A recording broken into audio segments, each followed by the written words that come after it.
Battery technology is getting better and better and better.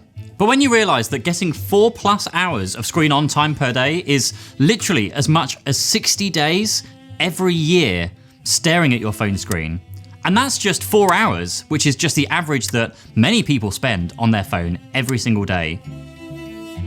From the age of 15 years old through to being 70 years old, that is like wasting over 9 years of your life attached to your phone. And every so often, whilst I'm mindlessly scrolling my feeds, I see a video that really hits hard as a parent, showing the difference that this literal phone addiction makes to how we interact with our kids. From not really watching my son play his favourite video games to beating 98 other players to get a win.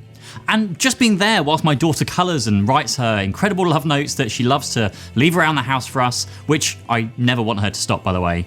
Instead of being right there with her, helping her and being creative together.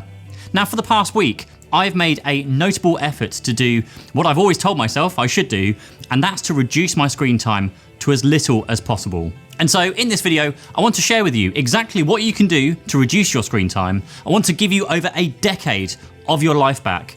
And then I want to share how well I actually managed doing these things myself for the past week. I want to give a shout out to Maxwell Rowe here, as his video actually sparked this idea for me to try his recommendations to see how far I could actually go.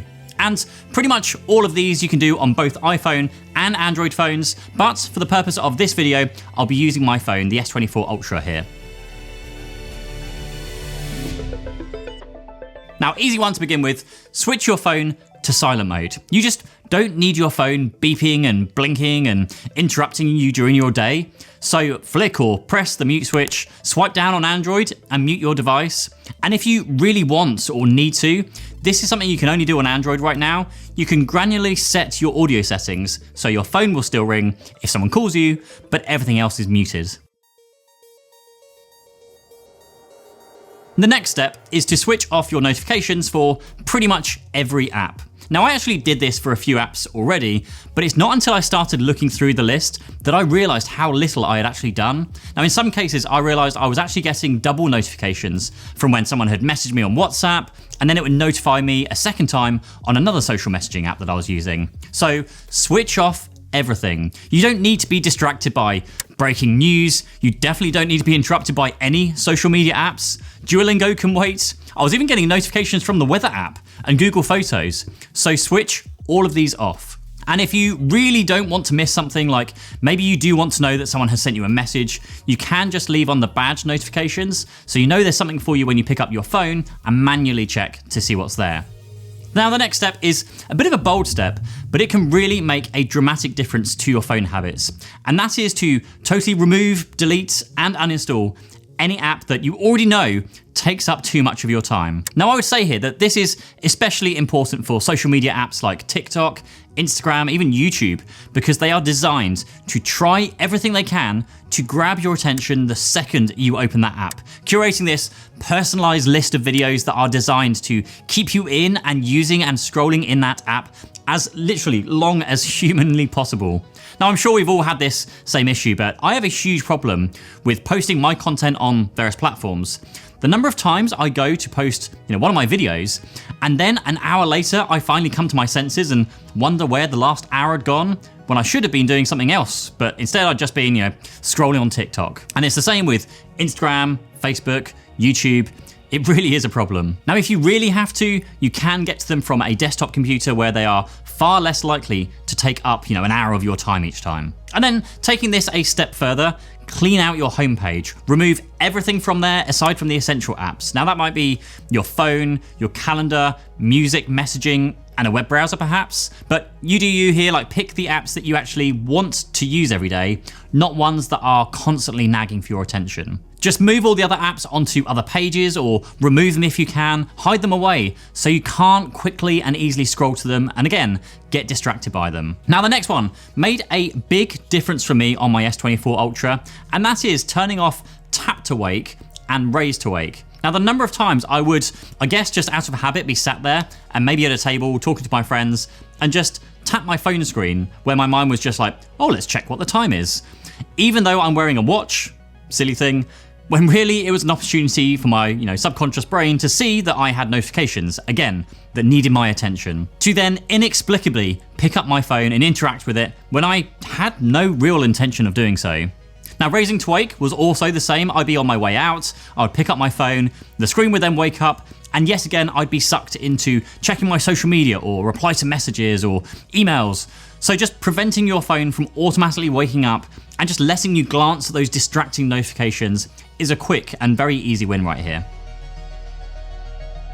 Okay, so this next one is probably the biggest one for me here right now. It's a really simple change and has by far had the biggest impact, but also has a bit of a weird side effect that's not really very nice. But first, I want to thank the sponsor of this video, Keeper. Now, Keeper offers an incredibly useful and hyper-secure password manager, being able to store, organize, and manage all of those long and complicated passwords that you are never meant to remember for the first place, because they are complicated for a reason. With Keeper, you can access, store, and share your passwords, passkeys, even MFA codes across iOS, Android, Mac, PC, making it super useful and easy to use unique passwords on each and every different device you subscribe to. One for Netflix, for Google, for your bank. And then if you get caught up in some breach, like when 23andMe lost 7 million, yes, 7 million people's data, all you have to do is change one password and not worry about the hundreds of other accounts that you otherwise would have to log into one by one and change. Now, I am a huge fan of people using a proper, fully featured password manager, and I reached out to Keeper asking if they would sponsor this video, and they graciously agreed to. So there'll be a discounted link for you down below in the video description where you can pick up either Keeper Personal or Keeper Family at the cheapest price ever. So one of the most disgustingly effective ways to reduce screen time is this. Now, you'll see what I mean once you try it yourself. On Android and on my S24 Ultra, head over to Settings, Accessibility, Vision Enhancements, Color Correction, and then set it to grayscale and then flip it on. And instantly, your phone, no matter whether you've done any of the other things in this video, your phone becomes absolutely boring to use. It's really, really surprising how well this works. Now, turning on grayscale removes pretty much every platform's ability to grab your attention. There's no flashing red notification bubbles. Duolingo's angry face can't guilt you into just one more French lesson. And even when you're inside an app, everything being the same kind of grey colour just completely changes the whole experience of just mindlessly scrolling, that it just becomes boring. And this is where it is really, really great, but also really, really difficult to stick to because your phone becomes boring. The self-discipline required to keep it on grayscale is huge. I think it probably proves to you just how addicted you are to your phones. We love that dopamine hit when we pick them up and see a long list of notifications from all the things that need us, that need our attention. But this is by far one of the fastest ways to reduce your screen time, just by doing this one step on its own. Now, the next ones I've got for you might be a little bit out there, but hear me out here. Now, one of the issues I've noticed with myself is that it's less about the information I get from my phone, but it's more about the physical action of taking a phone out of my pocket to read or reply or even take a photo. So using other devices, I feel, can really play a big part in fixing your phone addiction. From wearing a smartwatch, which I would otherwise say is a very bad idea, bringing all your notifications with you everywhere you go on your wrist.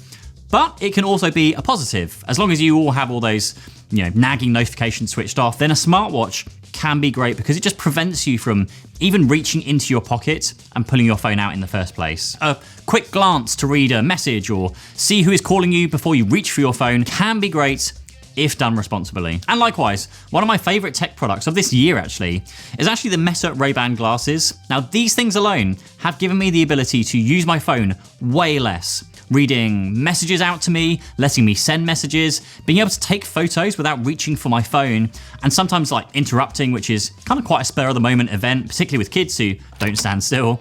And I've said it a few times already, but being able to walk or drive and receive messages from someone and be able to reply to them and even send them a photo without once reaching for your phone, I just think is a huge win. Now, another one I found to be personally really good for me has been completely switching voicemail off on my phone. Now, if they know you well enough, they'll likely be able to get hold of you another way, an email, a text message, or if it's really that urgent, they'll just call you another time again later. Now, most of the voicemails I had before were either spam or just stuff I didn't need to waste my time picking my phone up, playing it back, and then again, inevitably going down another rabbit hole of just apps distracting me. And as a bit of a fail-safe across everything, you can always set app limits. Now the S24 Ultra and S24 series and all Samsung phones really have some built-in settings that lets you set timers on an app, which then lock you out from an app if you go over that time, unless you forcibly go and change the time each time you go over. So after implementing all of these for the past week, how well did I fare?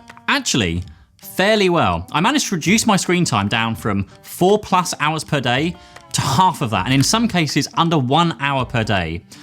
But I do have a bit of a problem with my own stats because for the first hour, maybe hour and a half every single day, I go to the gym. And for almost that full hour and a half, I have my phone open on the gym app I use to log my workout so I can track my weights and all that kind of stuff. And then in between sets, I do find myself just listening to music, podcasts, checking emails and messages. It's kind of my time to catch up on the morning. Now that's something I haven't really figured out a way around unless I go to track my workouts on paper, which I don't really want to do because then you lose all the analytics of my progression. But the good news is that this actually means that my reduced daily average of 2.5 hours of screen time per day is actually more like 1 hour. And I would say that is pretty damn good. But let's be realistic here. You're probably not going to switch off everything and set your phone to grayscale because honestly, it just feels awful to stare at a phone that's in black and white. It's just a really odd feeling. Now, I would say that for me, switching off notifications, uninstalling TikTok, disabling tap to wake and raise to wake, using other connected devices like my watch, like my Ray-Bans, and actually just setting screen timers for something like Duolingo, which I can then really get competitive about. Sometimes when I'm so close to placing first each week, it just drives me in to play more. All of these things combined will help me to actually put my phone down and spend more quality time with those people around me. And so I hope one or some of these steps also helped you. I'd love to know any tips you have for reducing phone addiction, and if any of those steps have helped you, down in the comments down below. And I will see you in the next video. Cheers, bye-bye.